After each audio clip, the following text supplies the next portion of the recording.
Hi, I'm Ann Altman, the technology coach for kindergarten through 8th grade here in the District of Nashua. Today I want to talk to you about a couple of steps that you should be taking as you prepare for summer. This is after the school year has ended and your students are no longer going to be submitting any more work to you, and you are no longer going to have your Google Classroom open. So these are the steps you can take to get everything ready. I want to begin by talking about why, because I've had this question a lot. Can I just leave my classroom up all through the summer so students have access to those materials? And the short answer is no, you really shouldn't do that.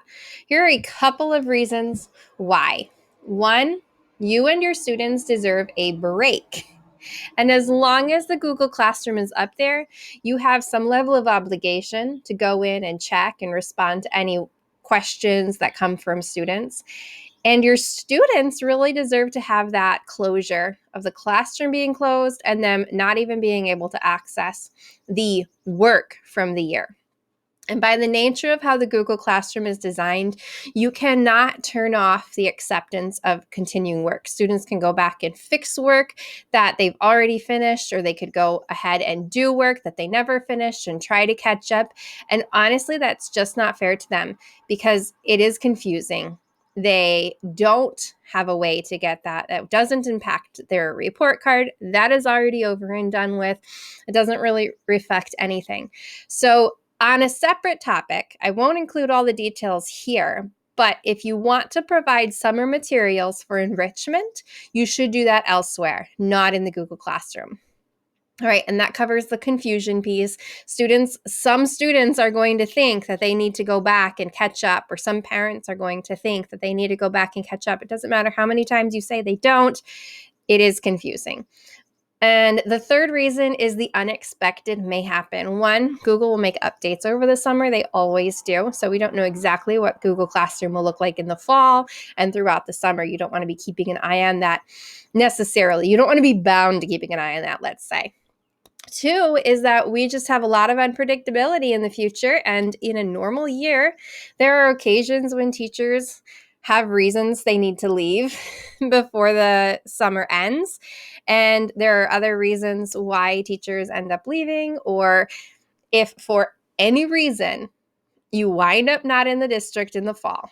The most bizarre and unexpected and inexplicable reason, if you're not going to be in the district in the fall, you don't want the students left with that lingering classroom card and access to that classroom for years to come. You really, really, really want to give them this closure. So it is maybe counterintuitive, but it is a gift to your students to go ahead and close it up. So here are the steps. Pretty easy. And I guess I could add in a pre-step. Casey Bell, one of the Google educators that I follow, does a great job of explaining how to go about reflecting on the year. Take a pause before you jump into step one. Pause and reflect on what went well and what didn't this year, before the closure and after the closure. You might even divide those into two separate journal prompts and just reflect for yourself what was good and what wasn't. Once that's done, let's dive in to Google. You're going to go onto classroom.google.com. You can get to it through the waffle. You click on those three those three lines in the upper left-hand corner to find your to-do list. Inside your to-do list, you can find any work that has been submitted and is waiting for review. And you just want to make sure you return all your students' work back to your students. Pretty straightforward, like what you would be doing in pencil and paper. You'll do the same thing right here. So just double check that everything has been returned to your students. Step two, you're going to actually step back from Google Classroom, and I'm going to have you follow the waffle link into your calendar. There's a way to get to the calendar through the Google Classroom. In fact, if I go back, you can see it right here above to-do list. I don't want you to use this route. I want you to use the route through the waffle to get to your calendar. And what you're going to do is you'll notice on the bottom left-hand side that you have a calendar designated for every single Google Classroom that you are either in as a teacher or in as a student. So we're going to clean that up. Before you start deleting those, think about the classes that you'll be teaching next year, and you can actually go ahead and print a copy of your classroom. So you can make some reflection notes on there and you can use it into next year. That is pretty straightforward. There's a print button in the top. You can change it to the orientation that you prefer. You can set it up to show every single week, and you just do everything from August through June. Pretty straightforward. And if you don't own a printer, or if you don't prefer to use paper, you can go ahead and print it to a PDF. Save that to your Google Drive. Use it in the future. Let me know if you have any questions about how to do that.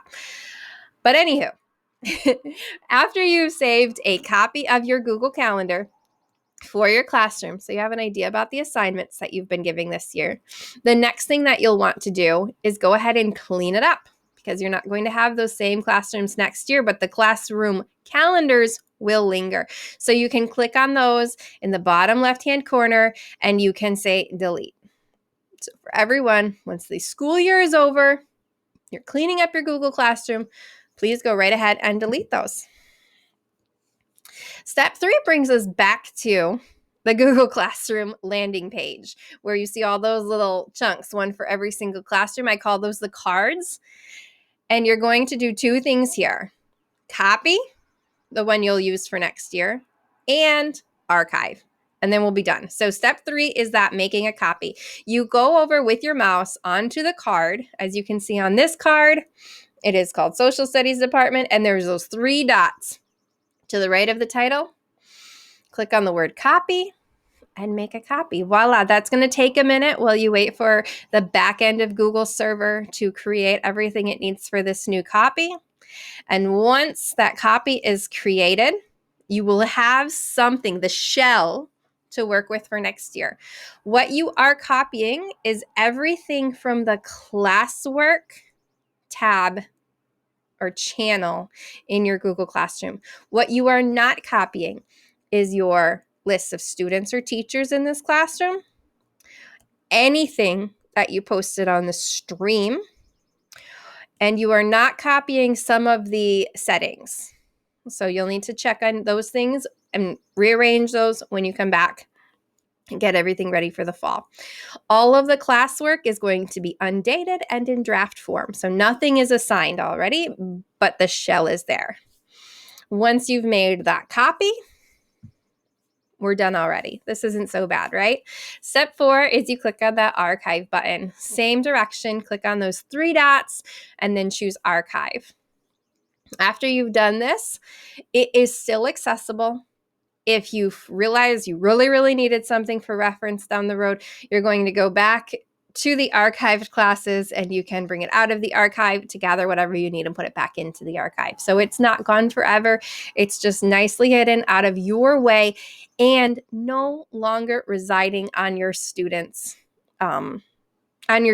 spread. So they're not going to see that, because if you added a student to your classroom, they can't remove themselves. They're stuck with that card until you take it away.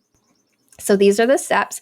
At the end of the day on June 15th, or someday before the end of the week of June 15th, I'd like to have you go through these steps, take care of your classroom, and then relax. Great work. Have a good day, everybody. Let me know if there's anything you need help with.